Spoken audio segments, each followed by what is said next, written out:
D'accord, merci Ronnie. Avant de passer la parole donc aux responsables des ONG, Tom, peut-être 3 mots pour répondre aux vastes inquiétudes de Ronnie. Oui, peut-être j'aurais dû pris quelques minutes de plus au début pour expliquer ce que cette réforme veut dire exactement. Monsieur Broma, vous mentionnez le caractère général. Ce n'est pas un modèle construit au siège et imposé sur le terrain. En fait, l'approche cluster, c'est qu'on a demandé à certaines agences et aussi certaines ONG d'être chef de file, cluster lead, de prendre un peu le devant, pas pour tout faire, mais pour, par exemple, éviter que dans un certain pays, dans le secteur de Watson, il y a 5 ONG qui sont en train de rétablir la même pompe à l'eau dans le même village, tandis qu'il y a 5 villages qui ne sont pas desservis. C'est ce qui se passe, ce qui arrive trop encore. C'est plutôt pour coordonner, pour regrouper tous les ONG ou les autres acteurs humanitaires qui travaillent dans un certain secteur pour définir ensemble quelles sont les lacunes, définir ensemble quels sont les besoins et de faire une priorisation ensemble. Et puis après, chacun travaille selon sa propre méthode.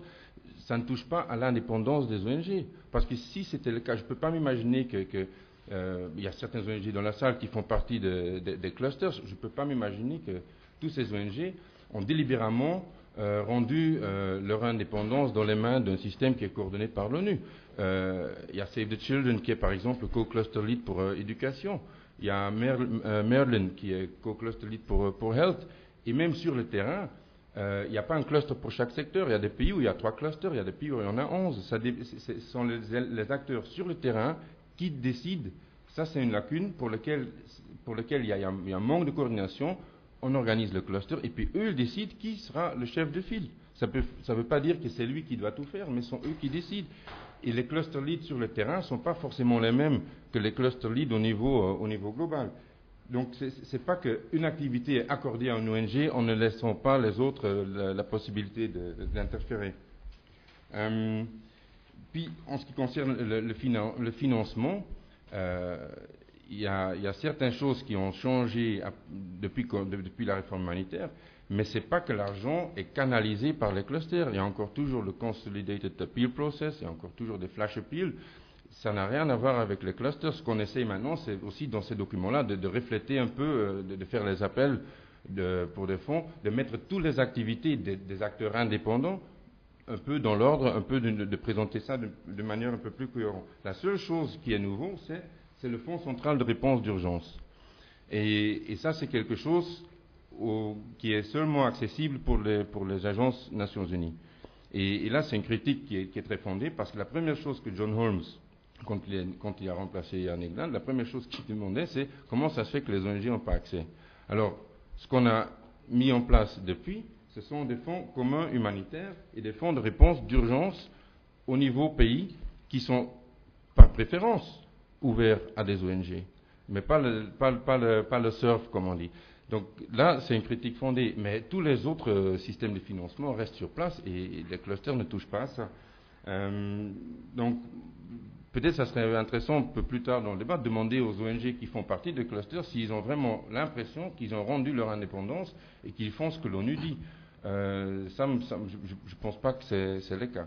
Merci beaucoup. Merci Tom. Alors justement, parole à la salle, Pierre Micheletti donc pour MDM et Aneri pour Handicap International. Oui, donc juste quelques éléments pour verser au débat sur des aspects de réticence qui peuvent être celles des ONG. Donc on a une réforme des Nations Unies que vous avez résumée de façon très très synthétique, en insistant sur les objectifs qu'elle vise, plus d'efficacité à travers plus de coordination, et puis des mécanismes financiers plus clairs, plus rapides, etc. Donc dès lors, pourquoi malgré cette présentation, il peut y avoir des réticences de la part des ONG? Je vais essayer d'en dépeindre quelques-unes, sans structuration du propos, puis des réticences qui sont de nature différente.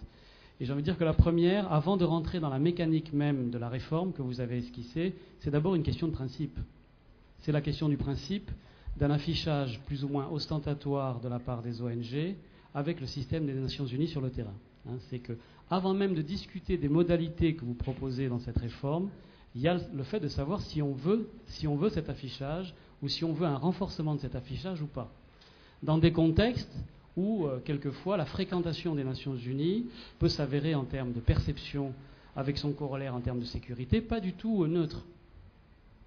Donc cette question-là, un petit peu princeps étant posé, ensuite on peut rentrer dans la mécanique même des 4 piliers que vous avez évoqués.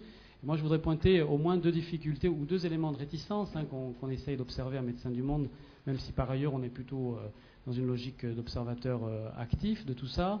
La première, c'est un danger qu'il peut y avoir sur le terrain d'alourdissement des procédures, c'est-à-dire au travers d'un souci de coordination, de glisser et de faire glisser certains des chefs de mission ou des cadres de terrain dans des procédures lourdes, longues, répétitives, qui sont plus habituellement, là aussi sans faire de faux procès, la temporalité, le rythme des organisations onusiennes. Ça, c'est donc alourdissement, technocratisation.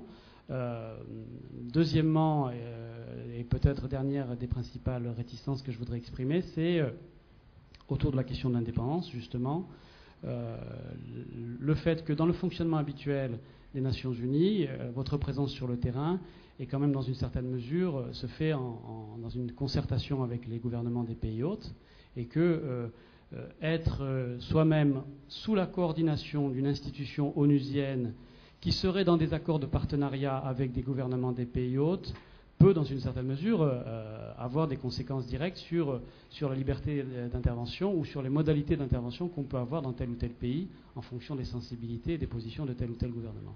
Voilà quelques éléments du débat, mais peut-être autour de la question d'indépendance, avec son corollaire de perception et de sécurité qui me paraît être une des questions préalables. Anne-Héry, pour compléter. Oui, donc pour compléter puis illustrer aussi certaines des difficultés auxquelles peuvent se trouver confrontées les ONG. D'abord, il y a l'aspect opérationnel des clusters. La coordination opérationnelle, elle a toujours existé. Donc effectivement, les clusters, de ce point de vue-là, c'est pas très nouveau. Et on peut y trouver un avantage quand vous avez un chef de cluster qui est compétent, des membres du cluster qui participent vraiment.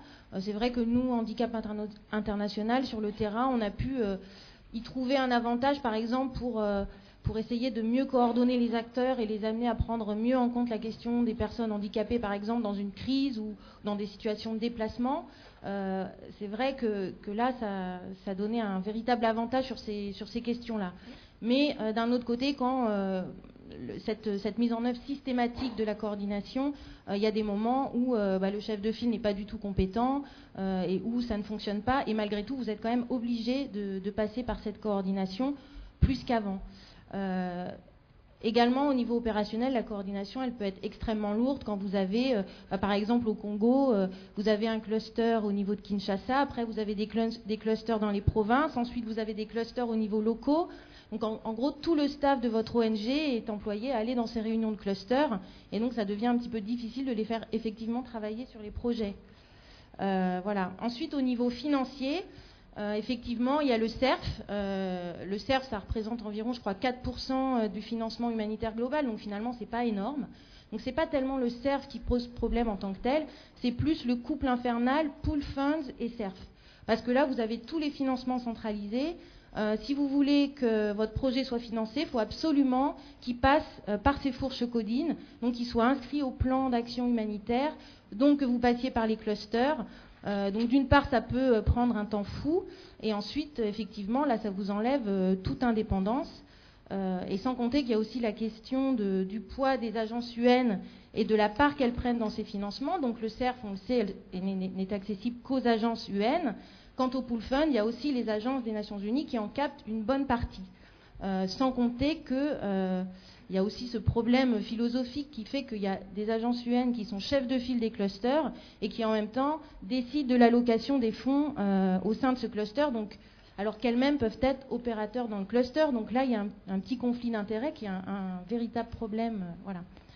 Pour ce qui est des aspects politiques, c'est vrai que les missions intégrées et la réforme UN, c'est pas la même chose, mais c'est vrai que du fait de cette réforme, les ONG sont de plus en plus obligées de travailler avec les agences UN, et forcément, dans des pays où il y a des missions intégrées, ça pose un vrai problème. C'est vrai qu'en RDC aujourd'hui, quand on passe en 4x4, on nous appelle Monique. Donc Monique, c'est la MONUC. Donc forcément, dans un pays comme la RDC, c'est pas tellement bien de se faire appeler Monique quand on est une ONG et qu'on veut afficher son indépendance. Voilà.